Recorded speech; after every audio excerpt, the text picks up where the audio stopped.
Ассалаумағалейкум баршаға. Бүгін балалар сөйлейді атты подкастымыздың нәубеттегі саны.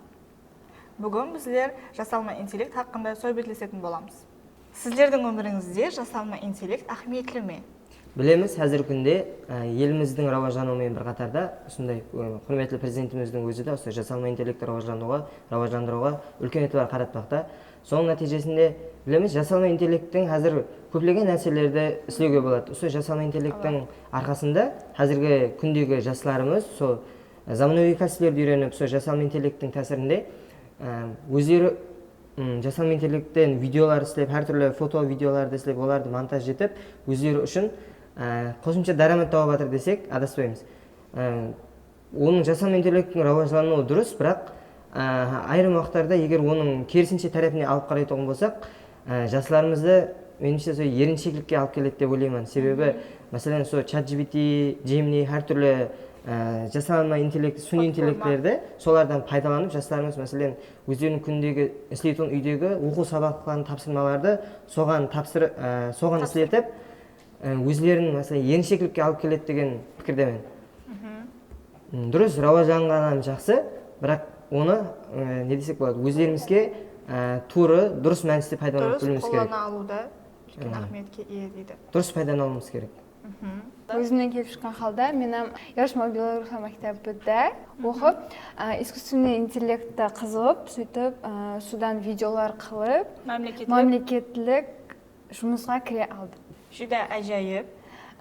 Соның арқасынан мен дараматқа шықтым. Сіздер дұрыс айтасыздар, әлбетте. Жасалма интеллект қазір инсаният үшін үлкен ахметке ие, үлкен орынды иелейтін болып кетті өмірінде. Бұлай алып қарайтын болсақ, күнделікті сабақ деп айта тұрмыз ғой. Даже адамдар өздерінің күн тәртібін соған тапсырып қояды да. Надан кейін не істейін, біреу мынандай айтып, жаңағы бір зат қоятын болса да, жаңағы блогерлер нелер бар ғой, солар қоятын болса да, мына жерге мындай қойсам деп, hammasini жіберіп отырады, мысалы үшін біліп, курсларда да үйренеміз ғой жаңағы. Андай етіп қойың деп, бәрі суни интеллектқа барады да, бір адам өзіне бір басын істетуді ерініп қалады. Уже суни интеллект ашылған сайын адамдардың миы артқа қарап баратыр да. Суни интеллекттің плюслары бар, өзіне жараса минус тараптары да бар. Келің енді жасалма интеллекттің сіздер қандай түрлерін пайдаланасыз, қандай абзалдықтарын сездіңіз, солар хақында сөйлессек. Мысалы үшін мен жасалма интеллектта видеоларды флоу и соның басқа түрлерінде қыламын. И промптларыны ChatGPT-ден алып. Зор. Мәселен, мен егер қандай да бір өзіме керекті, мәселен, Инстаграмға салатын болса, мәселен, менде бір фото түсірдім, егер де сол тынық емес жағдайда болатын болса, 4К-ға шығару үшін, мәселен, Gemini-ден пайдаланамын. Сол суретті Gemini-ға жүктеймін, өзімнің арнаулы промптларымен жатып, сол суретті 4К-ға әкелемін. Видеоларда, мәселен, дұрыс жасалма интеллекттердің Leonardo AI бар, мәселен, фотолармен Nano Pro, соған түрлі жасалма интеллектілер бар, дұрыс оларды мынандай неғымыз керек. Өздерімізге массастырып, дұрыс пайдалануымыз керек. Әрдайым. Диора, сен өзің қандай жасалма интеллекттерден пайдаланасың? Мен өзім жақында жас мобилографлар мектебін тамамладым, яғни бұл жерде видеоларды монтажлау, әртүрлі суни интеллекттағы видеоларды жарату, фотоларды качественно қылу, сапасын жоғарыластыру, сондай бойынша оқыдық. ChatGPT-ден пайдаланамыз, идея алу үшін, кейін Gemini-ден пайдаланамыз.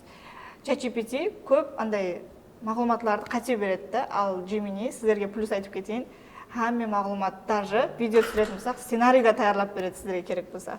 Мен жас мобилографлар курсына келместен алдын суни интеллекттағы видеоларды, фотоларды қате монтажлап жүрген екенмін да. Дұрыс монтажлап білетін едім.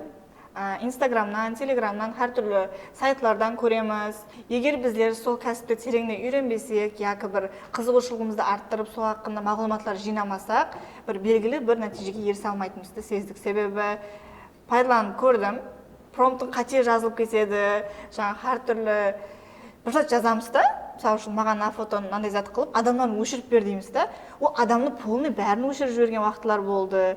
Кейіннен бірақ алтын ChatGPT-ден пайдаланатын ем, фотоны качественный қылу бойынша, қазір AI-ден пайдаланатпын, себебі ChatGPT-де прям адамның түрін өзгертіп жібереді, ал өзіңізді танымай қаласыз. Clean AI дегенде адамдардың қазіргі реальный фотосын алып, екі кезіндегі фотосын алып, ортасында переходты AI-да қылып, сразу қазіргі реальный өмірдегі суретке айландырып берді. Clean AI деген. Менде бір қызық оқиға болған. Өздеріміз бір командамызбен бір жарысқа шығатын болғанбыз. Сөйтіп сол жарыста мәселен команда үшін логотип даярлауымыз керек болғанда, мәселен мен өзімнің командам, мәселен экология жарысқа шығатын болдық. Сонда Қаратал деген командам бар. Солар үшін логотип даярлайтын болдық. Адамдардың өзімнің командамда 8 қатысушы болатын болса, сол 8 қатысушыны тұрғызып, арқасына аралдың фонын, кемелерді тұрғызып, мәселен сол аралда тұрғандай қылып сол фонды беріп логотип істеуім керек болғанда, сөйтіп мен жасалма интеллекттің ішінен Gemini'ға промпт жаздым. Мәселен ұсыны мен артында аралдың көрінісін қойып бер деп. Сол уақытта қызық жағдай болған, қойсам, ол жерде біздер 4 бала 4 қыз болу керек болса, ол жерде 5 бала 3 қыз болып, сөйтіп командадағы адамдардың түрлері ұлыма, басқа жақтағы біреулердің түрлері кеп қалған. Сондай қызық оқиға болғанда, сол жердегі адамдардың түрлері ұлыма өзгеріп кеткен де, ұлыма ешқайсысын біздер танымай қалғанбыз да. Мен ба деп әмесі өздеріне қарап, сөйтіп бір бала айтады, мен өзі тұрған болсын, мен сонда қызға айланып кеттім бе деп. Сондай нәрселер болғанда, жасалма интеллекттің қазіргі уақытта мәселен жинаятшылықты, сол жасалма интеллекттің арқасында жинаятшылық істеп жатқан жастарымыз бар да. Себебі мәселен менің түрімді алады, менің жүз көрінісімді алады, сөйтіп видео сондай фонда отырғызып алып сөйлейді, мәселен мен нандайман, маған нандай дәрежеде, маған белгіленген дәрежеде бір сума ақша керек болып, соны тастап берің деген сондай Звезда блогерлар. Өзін бір мәселен танықлы инсалардың жүзінен пайдаланып, оларды өздері үшін бір кәсіп қылып жатқан жастарымыз бар да, ондай. Дұрыс айтасыз. Білесіз ба, жаңағы Instagram тармақтарында көп күзетіп барамыз. Жаңағы ұстаз, шайырлар болады ғой, соларды сөйлетіп, қосқыларын өздерін айттырады да. Аяқтан басқа адамның голосын жібереді. Сол адам айтып тұрғандай болады. Біздерде бір жарыста сондай болды. Туран театр таңлауында мектебіміздің командасымен қатынастық. Сол 8 адамменен сол уақытта бірінші шартте бір музейді алып шықтық та, һәм бір шайыр берілді. Соның өткен бір уақиялардан іздеп шығың деді. Уақияда біздер сол шайырды бірінші сөйлетіп алдық, уақияны айтпай тұрып. Кейін суни интеллектті адамдар басқаша етіп көрді, сондай высший балл берді біздерге сол уақытта. Туран театр таңлауы екінші шартте бірақ өзгерді. Себебі бал ойнайды, командалар бір-бірінен күшлі, оқушылар бір-бірінен күшлі, сол менен одай жеңіліп қалдық бірақ. Сол суни интеллекттен пайдаланғанымыздың арқасынан бірінші шартте ең жоғары балды иеледік. Һәм енді ол жерде ондай істемеген басқалар айрықша болған үшін мектепті қойдық артына, кейін сол шайырды қойдық. Бір қосығын оқыттық, басқаша көрді адамдар деген. Суни интеллект сезбеген бе соққа дейін, андай етіп көрді да. Енді рауажан кетірді. Судан бір 4-5 ай алдым ғой. Қақтан істедіңіз деп. Соны мектептегі бір информатика мұғалімі қысылып берген еді. Сіздерге бір идея деп. Қазір мынандай деп айтсақ болады, мәселен, қазір дұрыс жақсы дәрежеде видеоларды, мәселен тек бір 4 фотоны жасап тұрып, видео шығарып, 4 фотоны жайластырып тұрып, сол AI-ға видео шығаратын дәрежеге жетті де. Қазір енді елде келешекте сол жасалма интеллект рауажланады, мынандай болып. Мәселен біздер бір фотоны жайлаймыз. Ойлаймын, қазіргі шығып жатқан мобилограф, видеографлардың меніңше өзінің кәсібін алып қояды ма деген нәрсе келешекке келіп не? Себебі, мәселен, бір фотоны жайластырып, видео шығарып жатырды да, мәселен, видео. Ертең ол 3-4 фотоны фонды әр жерде қойып алып, соған жарып. Кино түсіріп. Кино түсіріп, кино емес, енді, мәселен, қосықшылардың клиплерін, мәселен, клип болады, 3 минутлық видео. Қазір түсіріп жатыр ғой. Сол қазірдің өзінде көп та, мәселен. Біреулеріне суни интеллекттағы фотосын андайды монтажлайды, как мультфильм етіп, не? Мультфильмен монтажлап, жаңа сен кімге мобилографсың қазір? Бір қосықшаға мобилограф емессің ба? Иә, қазір қойдым. Соған мобилограф болып жүрген уақытта соның клибін көріп қаламын да. Клип емес, енді бір суни интеллекттен ісленген да олар. Бірақ қарасам, нормальный просмотр жинаған. Адамдар түсірген клипқа қарағанда сол қызық та қазір. Ана бір қанша ақша сарпылап, Ташкенттегі нелерге барып түсіріп келеді біздердегі қосықшылар.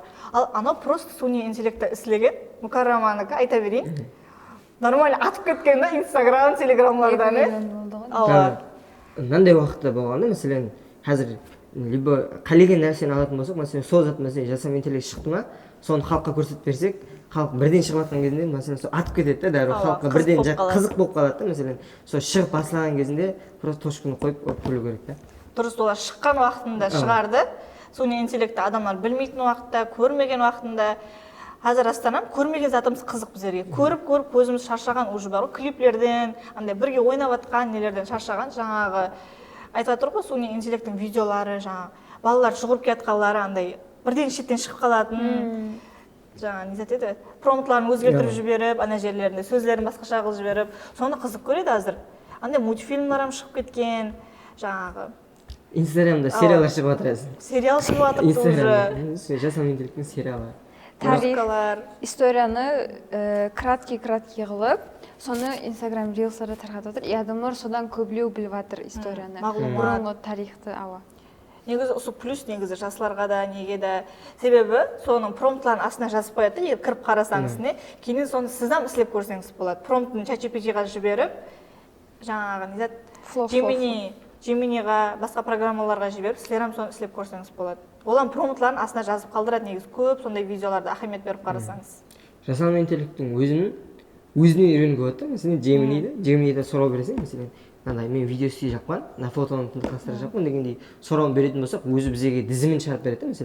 Мәселен, мәселен ChatGPT мынандай текст жазып бере алады, мынау видео істеп бере алады дегендей әртүрлі текстілерді, мәселен, дұрыс, мәселен, қазір Instagram жүргізіп отырған қазіргі жастарымыздың көбісі солардан, мәселен, ChatGPT, мәселен, мен өзім Gemini'дан идея сұраймын, мәселен, маған сценарий жазып бер, мен мынандайға история түсіре жақпан, мынандай бір жерде реклама қылатын болсақ, мәселен, осындай подкаст түсіріп, соны реклама қылатын болсақ, мәселен, не деп маған подкаст үшін сценарий түсіп бер деймін, мәселен, сол 30 секунд болсын деймін, 30 секундтың ішінде мен соны халыққа түсінікті қылып жеткізіп беру үшін сен маған сөздерін өзің жазып бер деген уақытта, сол бізге өзіме пайда беріп жатқан жағы да, сол өзімнің уақытымды өзімнің уақытымды тежеу үшін мен соның нәтижесінде көп затқа үлгеремін да.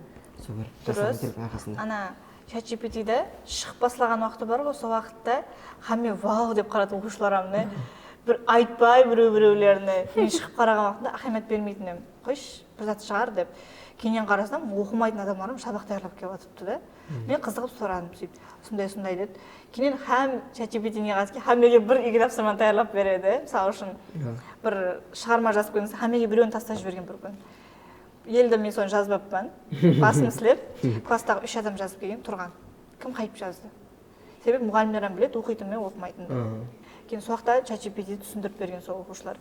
Мұғалім мынаған кіресіз, мынаны басасыз, неге жазасыз? Өздері сатқан. Өздері сатты, бірақ сол 4 бағасын алды, 5 алмай 4 алды, 3 алатын адамдар.